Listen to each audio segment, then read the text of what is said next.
So in my first camera backpack video, I looked at the Manfrotto Street Medium backpack and looked at its long-term use, especially for users with hybrid camera and daily travel or work usage.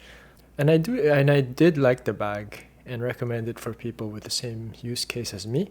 So one thing I wanted to do in this video is compare this bag to another one in the exact same model line, which is also Manfrotto Street camera backpack, but I guess would be considered a small size. This video is not really meant to be a review, but more of a discussion about camera bag design.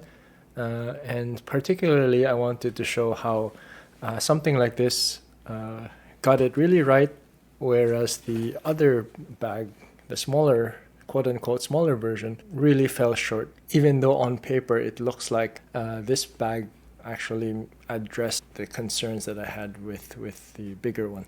And just to start maybe with the a quick comparison about the differences between the two bags. So as I said, this first one here is the medium. This bag is really meant to be a smaller version of this one in a few key ways. I guess the first thing you can see, it is a narrower bag. It's actually thicker, but it is narrower and it is slightly lighter. So this one is 0.9 kilograms, and this one is 1.1 kilograms, or about 2.3 pounds. And so this one is a bit lighter. The first difference would be kind of the design intention. So this one really is meant to be maybe for you to carry less equipment, supposed to be lighter and so on. But the biggest difference I would say is that this one, the camera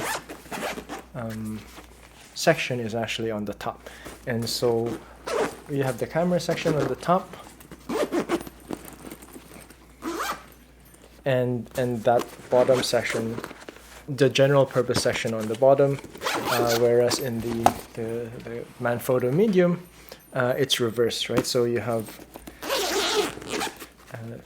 the camera section on the bottom and the general purpose or non-camera purpose section at the top. So I would say that's the first difference.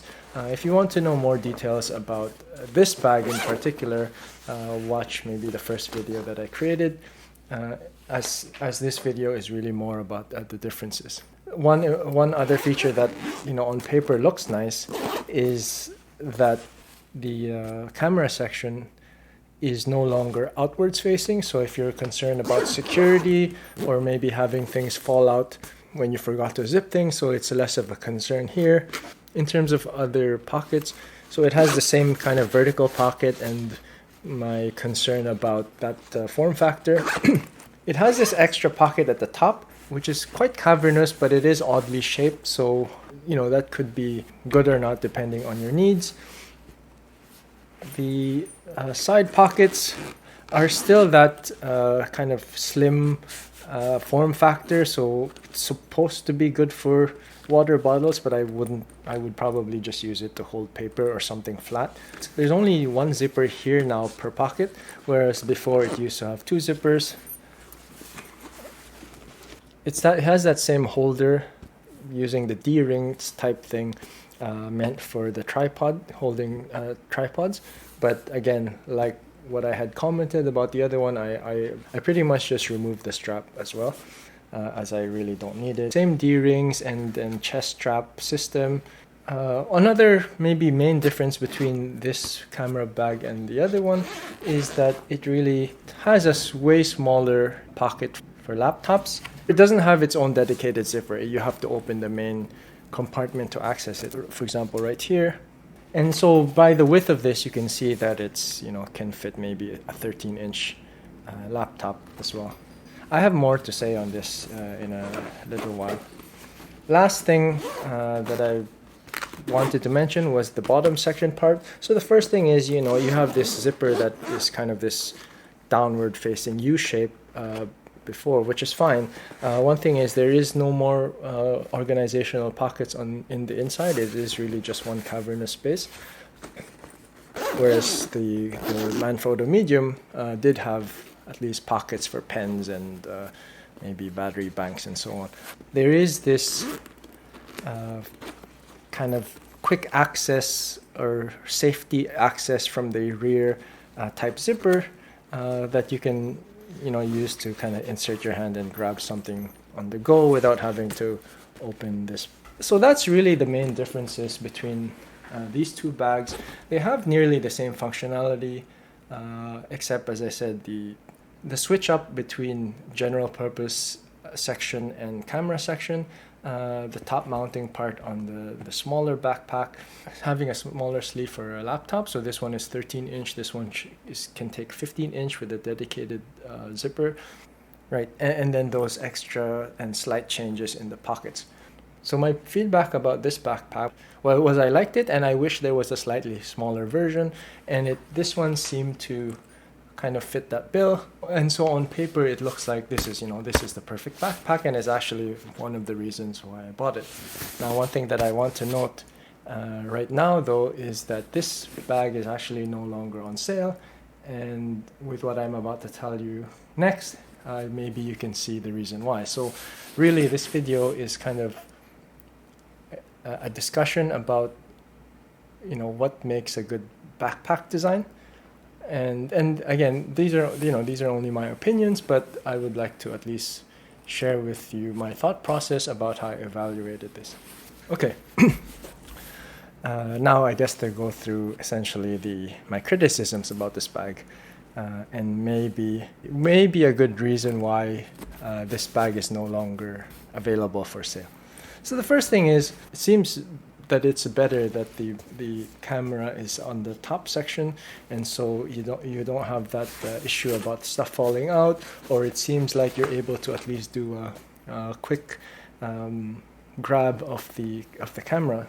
So that is actually kind of good, but the one thing is that you realize that it makes the bag really top heavy.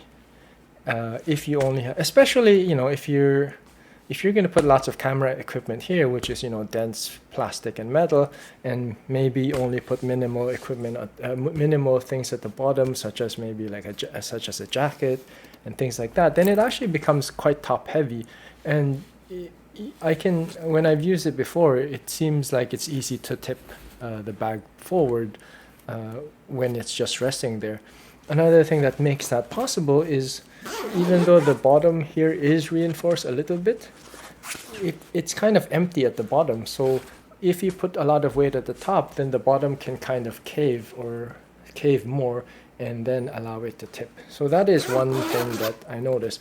Now this is a bad thing, but in terms of, if you compare it with other camera backpacks, maybe it's more of a negative. But if you actually compare it with a lot of non-camera backpacks or regular backpacks, which a lot of people in this hybrid situation may use instead of using a dedicated camera bag, it's actually much better, because many non-camera backpacks don't even have a flat bottom base. Like they really are not, they won't even stand on their own when you set it on the ground. Okay, so that's one aspect. The other aspect that I really didn't like, and actually might be one of the the biggest reasons for me not using this bag in the long run, is the straps itself. It's really, I find it very uncomfortable to use, and so you can compare these two. So again, this bag is meant to be the smaller, lighter bag, and this bag is meant to be for maybe slightly more equipment, but it may be hard to show on this in camera here, but this strap is not only thicker width-wise, but it's also thicker thickness-wise than this medium backpack. So it's really, this is I guess what I'd consider designed for the sake of it and not for functionality type mistakes. And so it's thick for no reason. And in the same way in the previous video, where I said there's really no reason for light backpacks to have chest straps, I think this is another. I have no idea why they made such a thick backpack strap for a smaller bag, especially when you have the two side by side. Like somebody intentionally put a thicker strap on this one. And so what does that look like? So let me just put on the other bag. this is kind of what it looks like on me. And this is how the straps would fit, like this, right? And you can see how it sits on my back. Now if I put the other one on,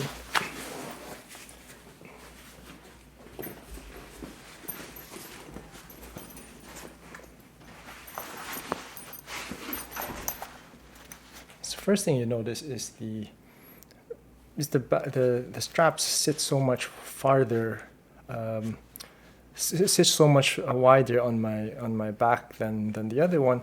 And the other thing is this strap is so thick that it actually does interfere with rotating my arms. So one thing about this is, again, when it sits like this naturally, you can see how far the chest strap is from each other. And so it's, in order for me to actually use this chest strap, I'd have to put it towards each other in such a way that is unnatural for for the bag to sit on my back. So I really don't like that aspect of it. Luckily, as I said, I don't actually use this strap for carrying something this light. But but as mentioned, the fact that it is, see, as I'm trying to reach to the other side, my arm is always hitting against the strap here.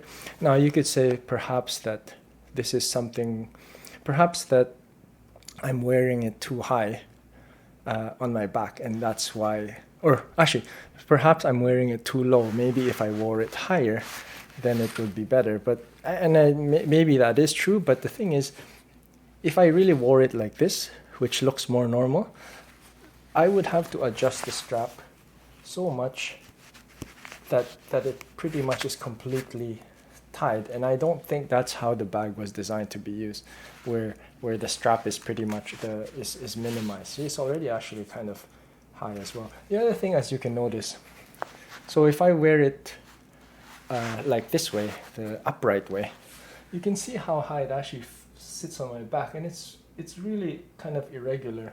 So I'm about 5'11" or 180 centimeters, and so to have a bag, which I think is not, it's maybe average or even below average height.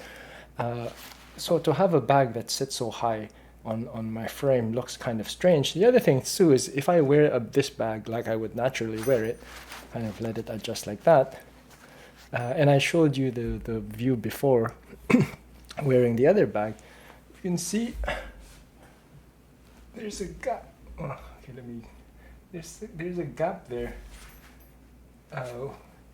And so what ends up happening, especially because of that gap, if this bag was really fully loaded with equipment, there's only this part of the bag is torquing against my back, right?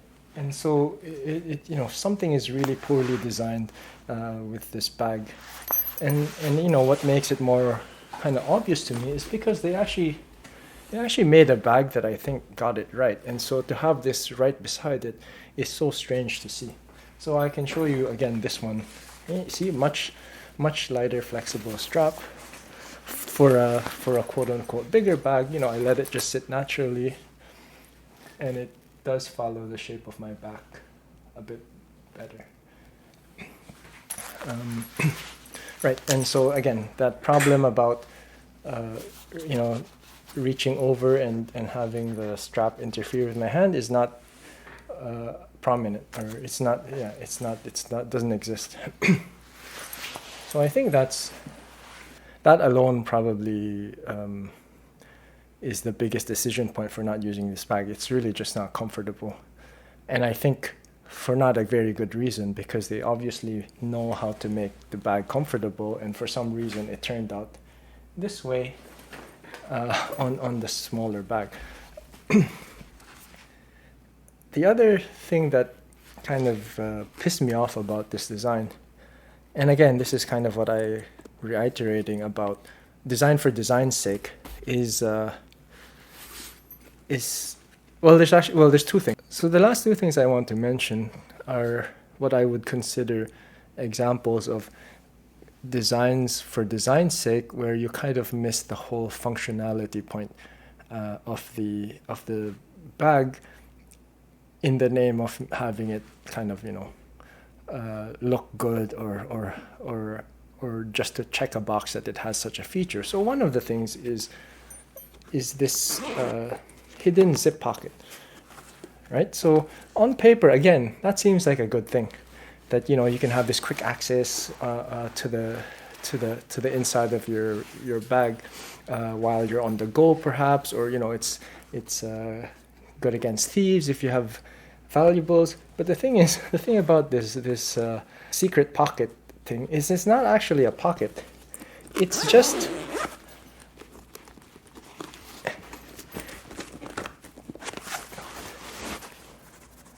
just a pocket into the cavern itself, right? And so what would you be fishing for in this hole that you'll be able to pull out instead of doing it through the front, right? And so maybe the thing you would have thought of would be like cash or your passport or sort of something. But if they really had like a sleeve here, a dedicated sleeve here, that makes more sense. You can put cash or something here, and it really is quick access. But because of the way this is designed, you're just basically fishing for stuff in the middle of the bag. And again, there is no pockets, there's no organizational pockets inside, it's just one big cavern. So that really makes no sense at all to me. And on top of that, and so this is the last thing I want to say about this bag, is again, in the name of having this zip pocket, you can see that what ends up happening, if I show you the full bag, is so this is the back, and this is normally where the laptop sleeve would go. But this zip pocket actually interferes with the width of the sleeve, right? So because they decided to put this thing in, what ends up happening is, I told you that this bag has a 13-inch laptop sleeve, and I'll actually show you with a 13-inch laptop how that fits. So this is a 13-inch MacBook Pro. It is 2013 era, so a bit old, but I don't think 13-inch dimensions have changed much since. As you can see, it does look like it will fit the pocket, and it does fit the pocket of this bag. However, that's as far as it goes. Simply because this is where the zipper starts, right? And so somebody made a really, really big mistake at the company when they designed such a bag. Yeah, so yeah, perhaps if you see this bag, you may consider putting in an iPad instead, or maybe an 11 or 12-inch MacBook will fit. But yeah, that was the kind of the biggest thing. So in short, thick backpack strap for no reason, especially when their bigger bag has thinner straps that work well. The secret access pocket that is actually not really functional, because it just reaches into a big cavern, and there's no reason why the exit point has this kind of envelopes style slot. Lastly, because they included such a feature, their 13-inch laptop sleeve actually really can't even fit in a 13-inch laptop. So really disappointing. And yeah, I just wanted to make this video to kind of highlight some of the weird designs that I've come across when evaluating camera bags for my needs. So yes, I agree that perhaps not everyone has kind of the same needs as I do. I know as well that photographers and photographer enthusiasts are really, really particular and go through a lot of effort searching for just the right bag for their needs, and those needs differ with everyone. And I do appreciate that companies like Manfrotto have to keep all of that and take all of that into account when designing their bag line. Yeah, so not Not fully a criticism about Manfrotto, because I do love their products, and I own many of them, including tabletop tripods and these bags as I've shown you. But yeah, like I think in this video and maybe a couple of more other ones, I just want to keep having that discussion about different bag designs, and just my observations when in choosing backpacks.